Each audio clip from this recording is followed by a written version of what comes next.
आज हम corporate accounting का नेक्स्ट चैप्टर स्टार्ट करने जा रहे हैं जिसका नाम है डिस्पोजल ऑफ प्रॉफिट्स, और इस चैप्टर को एप्रोप्रिएशन ऑफ प्रॉफिट्स भी कहते हैं।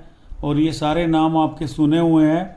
अब तक आपने 11th 12th BCom 1 BCom 2 में ये एप्रोप्रिएशन ऑफ प्रॉफिट्स सुना हुआ है। कई बार आपने कंपनी अकाउंट्स बनाए हैं तो भी ये नाम सामने आता है कि एप्रोप्रिएशंस ऑफ प्रॉफिट्स। तो यहाँ हम चैप्टर को पढ़ रहे हैं डिस्पोजल ऑफ प्रॉफिट्स के नाम से।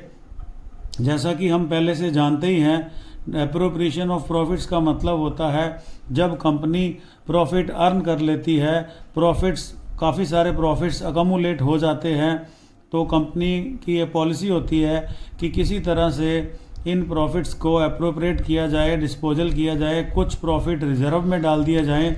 जैसे कि आपको स्क्रीन में नज़र आ रहा है कि कंपनी को डिस्पोजल ऑफ प्रॉफिट के लिए 3 मेन अल्टरनेटिव होते हैं कंपनी के पास, कि जो कंपनी ने प्रॉफिट कमाए हैं उनका कुछ हिस्सा रिजर्व में ट्रांसफ़र कर दे, उसको बोलते हैं ट्रांसफ़र टू रिजर्व।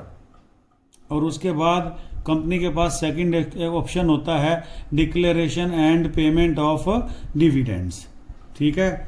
और थर्ड कंपनी के पास ऑप्शन होता है कि कंपनी डिविडेंड ना दे शेयर होल्डर को, और क्या दे दे, बोनस शेयर इशू कर दे। बोनस शेयर वो शेयर होते हैं जो कंपनी द्वारा शेयर होल्डर को फ्री ऑफ कॉस्ट दिए जाते हैं। ये फर्स्ट ईयर में जब इन्वेस्टमेंट अकाउंट बनाते थे तो ये सारी बातें मैं आपके साथ कर चुका हूँ, लेकिन अभी ये पहला वीडियो है। पहले वीडियो में मैं कुछ एक न्यूमेरिकल प्रॉब्लम का लाइव सॉल्यूशन करूंगा जो कि हमारे यूनिवर्सिटी एग्ज़ाम के लिए 8 मार्क्स के लिए बहुत ज़्यादा इम्पोर्टेंट है। सेकंड वीडियो में मैं फिर एक ऐसा न्यूमेरिकल क्वेश्चन करूंगा जो 8 मार्क्स के लिए बहुत ज़्यादा इम्पोर्टेंट है। और उसके बाद मैं आपको कुछ वीडियो डिविडेंड्स के पॉइंट के और कुछ वीडियो बोनस के पॉइंट के दूंगा। तो इन तीनों की थ्योरी और न्यूमेरिकल स्टार्ट करने से पहले मेरे पास 2-3 ऐसे न्यूमेरिकल हैं जिनका सॉल्यूशन देख लिया जाए, और जिसमें मैं आपको ये दिखा पाऊंगा कि एक कंपनी कैसे अपने प्रॉफिट्स का डिस्पोजल करती है। और उसके बाद हम माइक्रो लेवल पर स्टडी करना शुरू करेंगे कि फुल न्यूमेरिकल डिविडेंड्स के ऊपर, फुल न्यूमेरिकल बोनस के ऊपर। तो आपके सामने स्क्रीन पर एक न्यूमेरिकल क्वेश्चन नज़र आ रहा है, हिंदी में भी है, इंग्लिश में ही है, आप बड़े आराम से पढ़ सकते हैं। A limited had a balance of 14,820 in the surplus in statement of profit and loss on 1 April 19। ये आपको इस कंपनी के साल के शुरू का बैलेंस दिया होता है कि कंपनी ने जब ये साल शुरू किया तो उसके प्रॉफिट एंड लॉस का स्टेटमेंट का इतना बैलेंस था। During the year 1920 its profit before tax, तो ध्यान रखें हमें प्रॉफिट आफ्टर टैक्स चाहिए होता है, इन्होंने हमें प्रॉफिट बिफोर टैक्स दे दिया है, हम इसको प्रॉफिट आफ्टर टैक्स बना लेंगे। The income tax for the year amounts to 46,020। तो इनकम टैक्स का अमाउंट भी इन्होंने दे दिया है, इसलिए मुझे ये क्वेश्चन 8 मार्क्स के लिए ही अच्छा लगता है, ठीक है।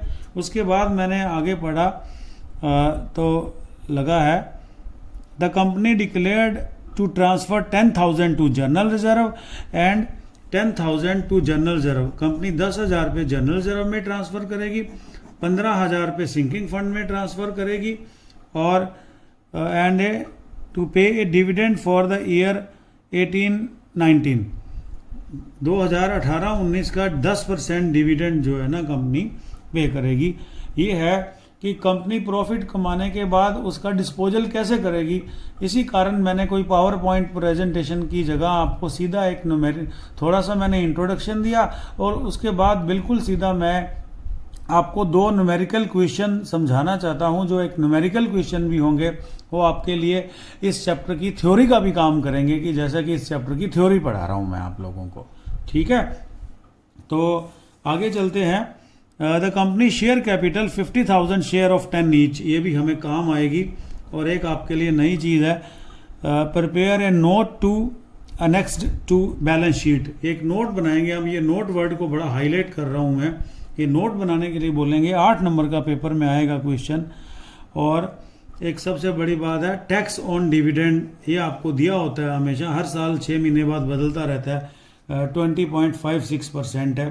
तो इसके सॉल्यूशन का पहला स्टेप तो ये बनता है कि हमें जो प्रॉफिट दिया हुआ है वो बिफोर टैक्स दिया हुआ है, प्रॉफिट बिफोर टैक्स, हम इसको आफ्टर टैक्स बना लेंगे 147,500, इसमें से हम लेस कर देंगे इनकम टैक्स जो हमें दिया हुआ है। पहला क्वेश्चन है, बहुत इजी लगेगा लेकिन बड़े ध्यान से समझना है।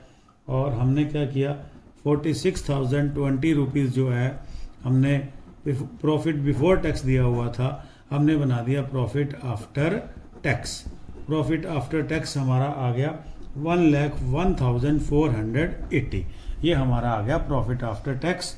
और अब मैं मेन चीज़ पर आता हूँ, एक नोट बनाना होता है, उस नोट का नाम होता है सरप्लस, उस नोट का नाम होता है सरप्लस। ये आप कैसे, कम से कम 5 क्वेश्चन आपको मिलेंगे, 2-3 मैं करूँगा, 2-3 आप करोगे। Surplus that means balance in statement of PL, balance in statement of profit and loss. देखते हैं कि कुछ कट रहा है या पूरा हो रहा है। कुछ कट रहा है, थोड़ा सा इधर कर लेते हैं, आगे मैं देख के लिखूंगा, लास्ट में पूरा सॉल्यूशन दिखा देंगे आप लोगों को। हमने एक स्टेटमेंट बनानी है showing allocation and appropriations, showing allocations and appropriations. थोड़ा शॉर्ट करके लिख रहा हूं। तो हमने एक नोट बनाना है for the year ended, for the year ended, for the year ended 31 मार्च 2020, 31 मार्च 20, क्योंकि साल शुरू कब हो रहा है, 1 अप्रैल 19 को, ये मैंने आपको शुरू में ही बता दिया था। एक नोट बनाना है, सेम लिखना होता है, बाकी सब फॉर्मेलिटीज़ हैं, कुछ भी नहीं है, लिखना अच्छा है। कुछ हम कैलकुलेशंस कर रहे हैं, आप ये मान लीजिए कि कुछ कैलकुलेशंस हम करने जा रहे हैं, जो कैलकुलेशंस आपको ये बताएंगे कि बैलेंस शीट के लिए कितना प्रॉफिट बचा है, कुछ कैलकुलेशन करने जा रहे हैं हम। तो जैसा कि इसकी शुरुआत हम करते हैं, net profit after tax, net profit after tax 2019-20 का, 1920 में हमने आफ्टर टैक्स प्रॉफिट, बहुत सारे ऐसे न्यूमेरिकल हैं जिसमें ये प्रॉफिट आफ्टर टैक्स दिया होता है, प्रॉफिट बिफोर टैक्स दिया हो तो प्रॉफिट को आफ्टर टैक्स बना लें, ऐसा मैं आपको बार बार कहना चाहता हूं। और इसके बाद लिखें add balance of profit brought forward, profit brought forward from previous year, पिछले साल से कितना प्रॉफिट लेके आए हो, 14,820। तो हमारे पास प्रॉफिट हो गया 1,16,300 प्रॉफिट हमारे पास अवेलेबल है।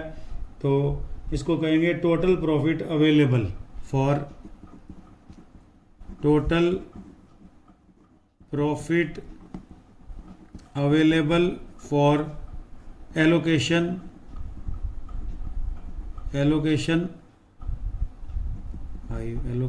एंड एप्रोप्रिएशंस के लिए। ठीक है, तो अब हम मेन पॉइंट शुरू कर रहे हैं, जो काम हमें बोले थे।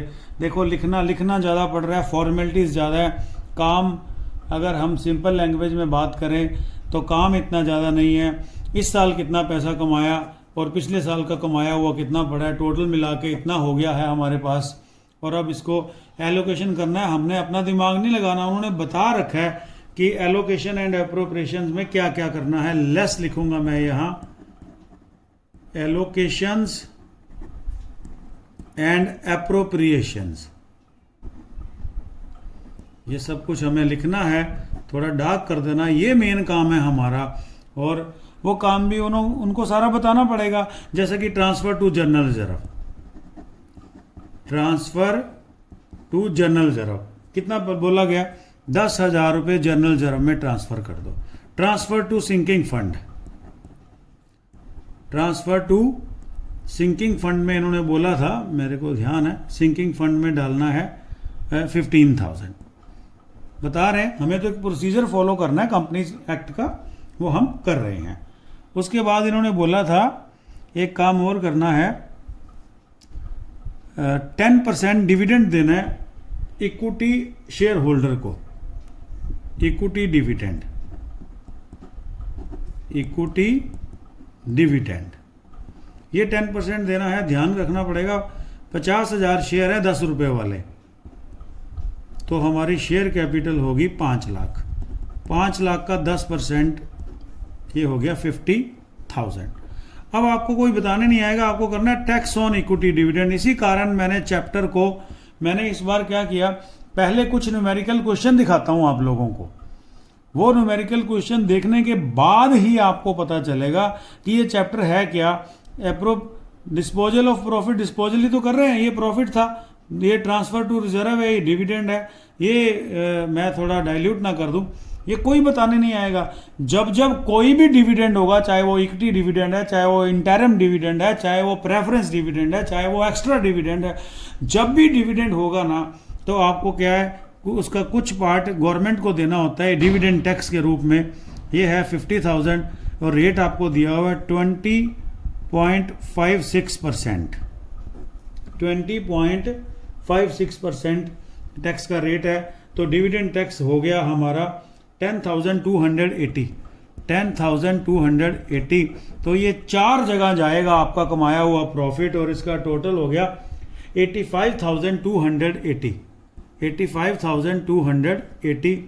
तो ये हमने इतना प्रॉफिट हमारा कमाया है, इतना प्रॉफिट पहले पड़ा था, ये हमने अप्रोप्रिएशन कर दी, तो हमारे पास बनेगा 31,020 रुपीज़ हमारे पास बन जाएंगे। Balance of profit carried to balance sheet, balance of profits carried forward to balance sheet. इतना ही काम था हमारा। 8 नंबर में ये न्यूमेरिकल आएगा। मेरे 2 काम हो गए, एक तो मैंने डिस्पोजल ऑफ प्रॉफिट्स आपको पढ़ा दिया क्या होता है, उसकी शुरुआत की है, जैसे जैसे और वीडियो बनेंगे मैं आपको करवाता रहूँगा।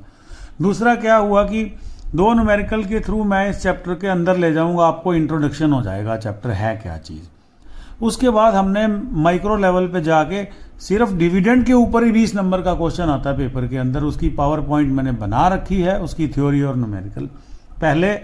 हम पहले 2 वीडियो में ये काम करने वाले हैं कि डिस्पोजल ऑफ प्रॉफिट्स के छोटे न्यूमेरिकल हो जाएंगे, और दूसरा क्या होगा, हमें इस चैप्टर की समझ आ जाएगी। डिस्पोजल ऑफ प्रॉफिट्स कोई नई चीज़ नहीं है, हम अपनी 12th से ही करते आ रहे हैं। जब एक कंपनी क्या करती है, पैसा लाभ कमा लेती है, प्रॉफिट्स कमा लेती है, तो उस प्रॉफिट्स का डिस्ट्रीब्यूशन करना होता है, एप्रोप्रिएशन करना होता है, उसको डिस्पोजल ऑफ प्रॉफिट कहते हैं। थैंक यू, मिलता हूँ अगले वीडियो में ऐसे ही एक न्यूमेरिकल क्वेश्चन के साथ।